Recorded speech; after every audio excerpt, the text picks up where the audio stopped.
no me la pide. María de Jesús tiene levantada la mano. Adelante, mijita. Sí, yo es que la idea esta de Fojas es complicada, ¿verdad? Entonces, Lo más complicado de toda la cosmogonía, sí, correcto.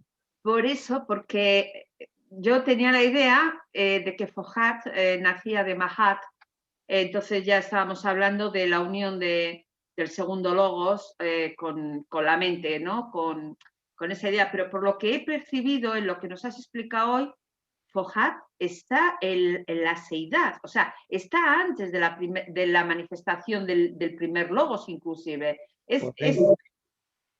Entonces, Fohat no puede ser dual, no puede tener, o sea, decimos que tiene naturaleza eléctrica, pero la electricidad es polar, positivo o negativo. Fohat, cuando está en ese estado, es unidad, o sea, es complicado, ¿no? O sea, y luego decimos que es el pensamiento del espíritu, pero entonces, ¿cómo el pensamiento del espíritu? Eso, que es complicado, si nos puedes un poquito de luz. Gracias. Claro que todo esto es muy abstracto y es difícil. Miren, ese es el primer rayo que surge del espíritu. Y ya en sí se le llama foja.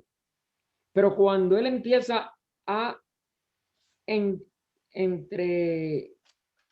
entreactuar, porque es una interacción, la interacción en el espacio, es donde entonces empieza a reflejarse la aparente multiplicidad, porque es el poder mayábico el que toma, como si dijéramos, las riendas. Y es a partir de ese momento que entonces se vuelve más difícil poder saber lo que es la integridad de Fohan cuando va como el rayo 1 a surgir del espíritu, pero dentro de la misma materia, dentro del mismo espacio, vamos a decir. Todavía no es materia.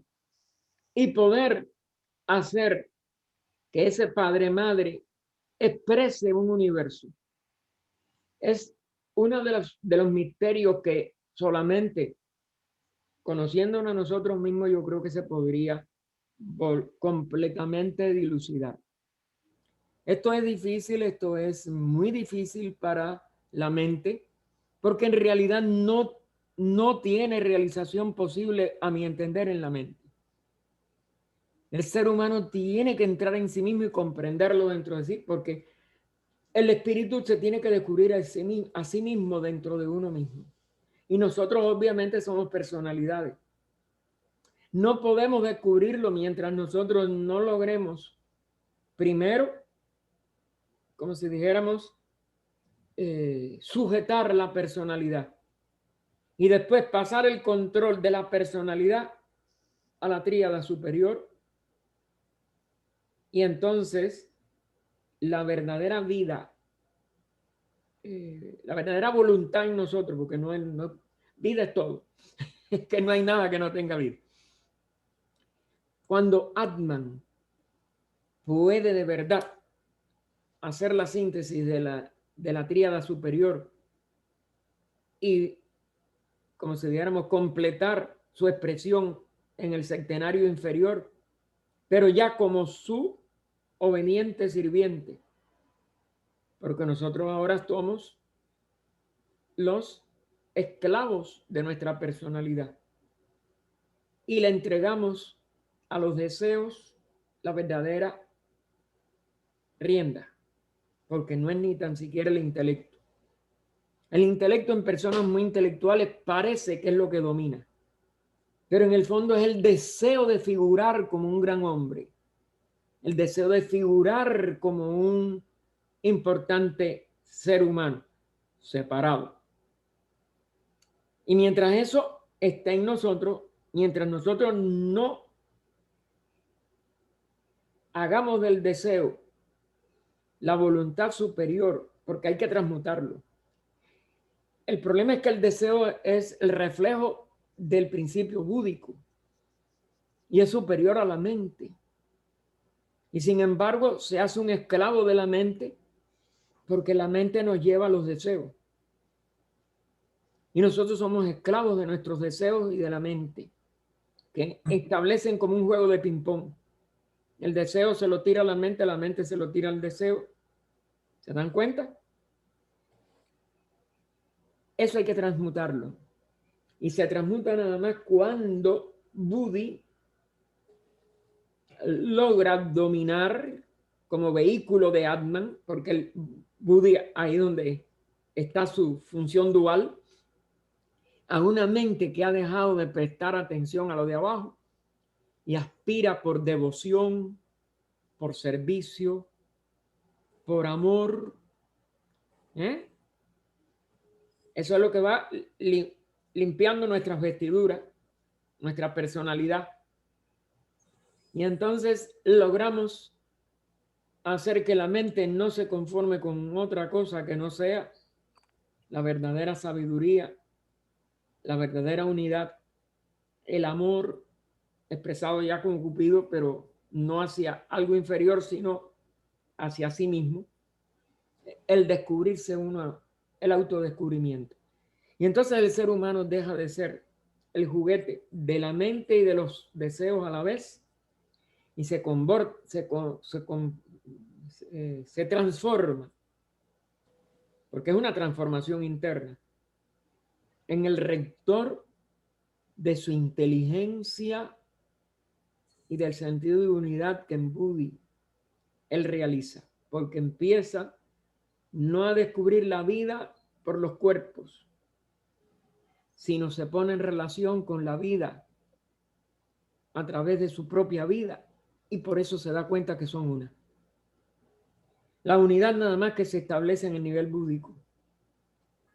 Y por ello, Atman, que es el verdadero ser, del que Buddhi es nada más que es un reflejo o un vehículo, vamos a decir.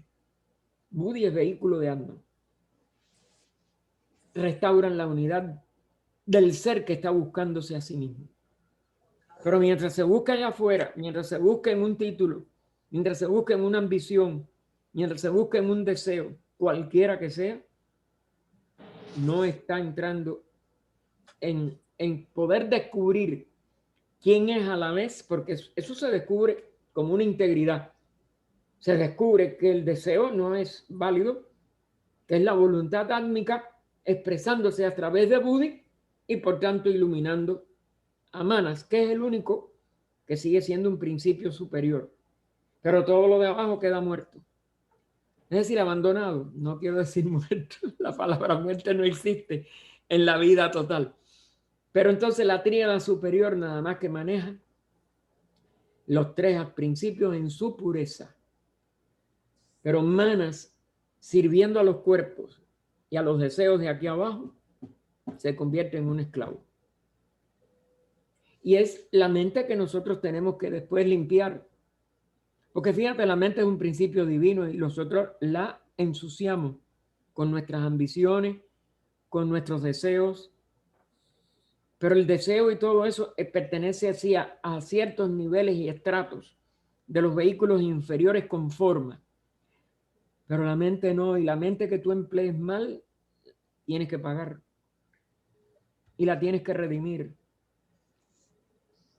Ahí no me recuerdo si es, creo que es en algo de, sí, de los materiales que Annie Besant publicó como tercer volumen de inglés y tomos quinto y sexto de español de la doctrina secreta, donde HPB dice: la mente es un principio divino. Donde quiera que un mal pensamiento, ¿y quién no ha tenido un mal pensamiento? Que un pensamiento egoísta. ¿Quién no ha tenido un egoísta pensamiento? O que cualquier pensamiento que sale de lo divino ensucie nuestra mente. Si no lo limpiamos nosotros al terminar la encarnación, que muchas veces no lo podemos hacer, lo que se quede atrapado del principio divino mental en Kamaloka, en el ¿cómo se le dice? En el cascarón. Si nosotros vamos a Devachan, aunque hayamos tenido estas cosas, porque ya tenemos dualidad. No hemos perdido el alma, vamos a decir, en la encarnación. Vamos al Devachan y disfrutamos de un Devachan. Pero lo que quedó en el Kamarupa, abandonado, Si es mental, tiene que ser limpiada la mente de aquello que se enredó con ese camarrupa, porque es un principio divino y no pueden quedar embarrados. Y hay jerarquías que tienen que ver con eso, y con el karma, como es natural, en que incurrimos. Fíjate si esto es no solo sacratísimo, es dificilísimo de poderlo pensar, de poderlo, vamos a decir, razonar, porque nosotros no vamos más allá. Pero cuando lleguemos, es porque hemos llegado de verdad a limpiar la naturaleza total y el hombre se encarga de todo su karma hasta que lo liquida y lo lleva a cero. Es que entonces puede entrar a la verdadera o entrar en sí mismo verdaderamente hablando. Pero ya más nunca va a profanar ni su mente, ni su voluntad, ni su vida una. ¿Sí? Los tres son unos ya, también. Ese es un adepto. Y ese es el verdadero sendero, no las cosas como... Nosotros en palabras hemos tratado de esconder nuestra inhabilidad para poder comprender todo lo sublime de esta teosofía. Y tenemos que cesar en ese inútil entretenimiento. Tenemos que dar cara a que la mente no la podemos usar jamás para nada negativo, a que ningún deseo puede ser útil y que la acción tiene que ser nada más que compasiva, de unidad y de amor. Si no, en ninguno de los tres aspectos vamos a poder entrar en la realidad del autoconocimiento y de nosotros mismos. Esto es lo difícil, no se le puede decir a todo el mundo porque entonces la gente se desesperaría, pero esta es la verdad. Gracias, muchas gracias. No me he desesperado, no, gracias. Entonces, ¿Algo más, hermano? entonces, Sí, yo hermano, sí. de acuerdo a lo que usted acaba de explicar, parece que solo cuando llegamos a ser un verdadero adepto es cuando venimos a entender todo esto. Por supuesto. Que con la mente pues no se puede y en verdad uno se enreda todo.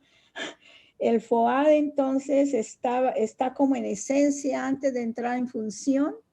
Claro, claro. Ok, gracias, hermano. Esa es la primera expresión de la realidad absoluta que surge como un rayo de luz en lo para nosotros oscuridad total, que es la luz total de la seidad, pero como no la podemos, nadie la puede comprender. Recuerden que está en el Evangelio de San Juan, busquen el Evangelio de San Juan y lo van a tener ahí. El principio era el verbo. Es el verbo y es la luz, y la luz vivió en la oscuridad y la oscuridad no la comprendieron, porque la seidad no puede comprender ni ella misma mientras no está reflejada en un ser a través de todo. Ok, hermano, gracias. Sí. Esto es muy, parece un abracadabra de palabras, Exacto. pero es donde hay que meter. Sí, sí. Si no comprendemos algo de la seidad, no vamos a comprender nada de lo demás. Exactamente. Bueno, muchas gracias, hermano. Bueno, gracias a ustedes y gracias por la paciencia a los hermanos de España. Como María Jesús. Hay una pregunta más, Rafael. Dime, la otra pregunta, diga. Dice, ¿cómo dejar de ser esclavos de la mente y los deseos en este mundo ilusorio? ¿Algún consejo para poner esto en práctica en el día a día? Mira, vamos a ser prácticos también. No hay palabras con qué comunicarlo. Aunque quien mejor lo trató de expresar fue Krishnamurti.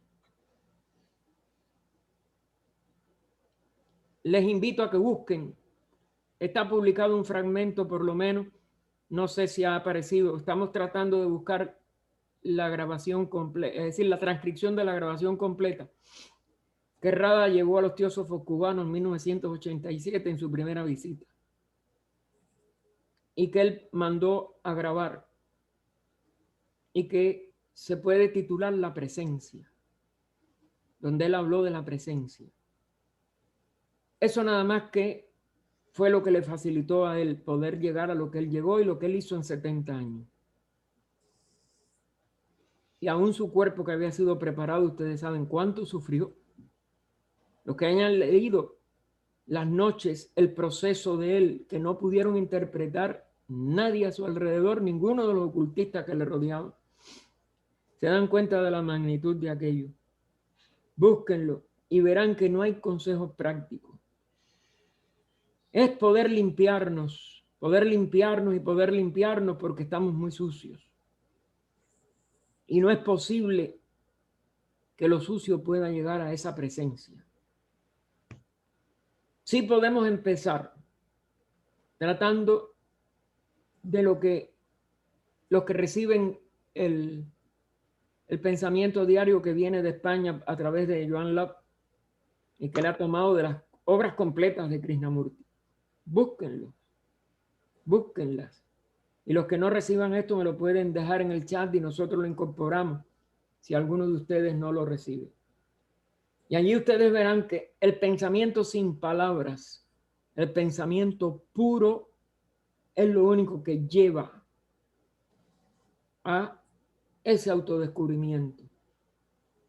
Pero es sin deseo de nada, y ahí es donde viene el problema, es sin práctica de nada. Pero yo no puedo, sinceramente, llegar más allá. Yo también estoy totalmente, como dijéramos, atrapado en la personalidad. Pero si ustedes profundizan y ustedes son sinceros con ustedes mismos, por lo menos no están ignorantemente creyendo que ya ustedes lo saben, que ya ustedes lo están practicando. Pero eso no lleva ningún entrenamiento, eso no lleva ninguna cosa práctica en el sentido externo que nosotros le damos ahí. Y es por eso que no hay que meterse y ver eso. Y vamos a ver si esto de la presencia, nosotros llegamos a una traducción que sepamos que es la correcta, porque tenemos dudas de la parte que cómo fue dicha en inglés. Nosotros con gusto la vamos a compartir. Hay un fragmento de ello en un libro, los que sepan inglés, de Mark Lee, sobre su relación de no me acuerdo cuántos años, creo que más de 40 años, con Krishnamurti, y él nombra eso, porque él fue el que Krishnamurti mismo le encargó que cremara su cuerpo y se encargara de las condiciones en que tenía que ser cremado, porque ese cuerpo fue muy sagrado. Penetren en eso, es quizás el único ser de los que hemos conocido que habló algo de ello, y lo demás se sabe por la biografía de Pupul Yayakar, de Mary Lugen, y no me acuerdo qué otra más escribió algo de eso. Eso es muy sagrado y es muy difícil. Y uno tiene que ir quitándose lo que no es sagrado en nuestras personalidades para poder llegar a eso. Y es quitarse lo que somos nada más que la parte externa de una cosa inferior. Y lo superior y lo inferior no se mezclan, hermano. Ustedes dirán que estoy complicándolo más, pero si no, ¿cómo ustedes creen que después de Krishnamurti, a pesar de que él habló 70 años sobre eso, nadie ha llegado a lo que él llegó? ¿Cómo ninguno de los grandes del pasado se repitieron hasta él? Porque obviamente es un proceso interno que cada uno tiene que llegar a labrar por sí mismo. Y conocerse a sí mismo, eso sí. Pero ese conocimiento de sí mismo no es en palabras, no es en repetir una serie de cosas, los mantras, cualquier cosa. Todo eso puede ayudar en un momento de crisis, en un momento de disminución de nuestro egoísmo. Pero la total ausencia de egoísmo que se necesita para ello, eso es lo que es difícil, porque todo egoísmo es un deseo. Y perdonen que estoy llevándome demasiado tiempo de los hermanos, que ya es muy tarde para ir. Busquen, busquen y busquen, pero busquen ustedes y véanse adentro. Ese es el problema. Tenemos que entrar en nosotros. Y eso es muy difícil. Si no, ya lo hubiera logrado toda la humanidad. Hasta el domingo a todos los que podamos tener de nuevo, si no si no les aburre demasiado Ay, esta, no. No, al revés.